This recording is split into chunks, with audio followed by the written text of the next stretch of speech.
Fala galera do YouTube, tudo tranquilo com vocês? Então, nesse vídeo de hoje eu vou ensinar vocês a resolver o barulho nas portas do Classic. Então, talvez você, como eu, estava passando por algum problema de barulho na porta, como se fosse uma batida de pino. Você andando na rua, principalmente em paralelepípedo, a porta fica fazendo barulhinho chato, tipo tim tim tim tim tim tim tim tim tim.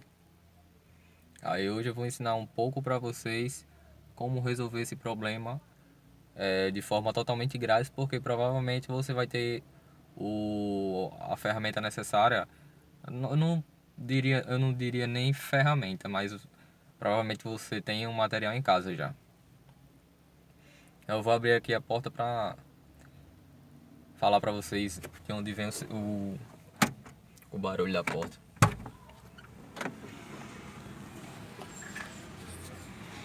Deixa eu ver se está pegando aqui a imagem. Então, o barulho da porta vem desse trincozinho aqui da porta.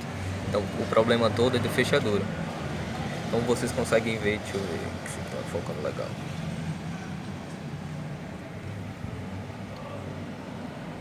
Cadê? Aqui. Então, o barulho vem desse trincozinho aqui.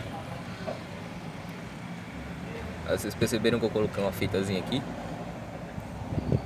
Então, o segredo para resolver o barulho do carro é esse. Vocês colocam uma fitazinha. O ideal seria colocar aquela fita isolante, porque ela é mais grossa, então aguenta mais. Mas como eu não tinha, eu coloquei essa fita adesiva. Então você vai lá e coloca na parte direita do ferrinho, que é o do trinco da porta. Aí vocês colocam uma volta só passam uma volta. Se for a fita isolante, vocês colocam uma volta só.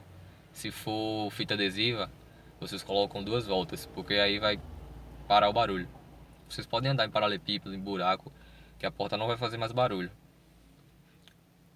Então essa foi a dica de hoje. Quem gostou, dá o joinha. Você que não é inscrito no canal ainda, que caiu aqui de paraquedas, esse canal,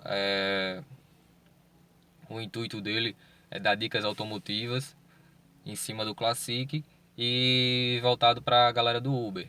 Mas você que não é motorista de aplicativo, você também pode aproveitar, porque eu ensino dicas em cima do Classic. Pode ser usado também no Prisma, no Celta, principalmente no Celta, porque é quase a mesma coisa.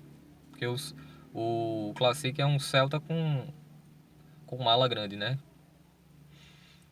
Então deixe seu like no vídeo, comente aí nos comentários, deixe seu comentário.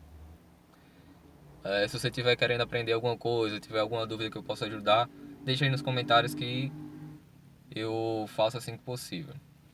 E até a próxima dica. Valeu!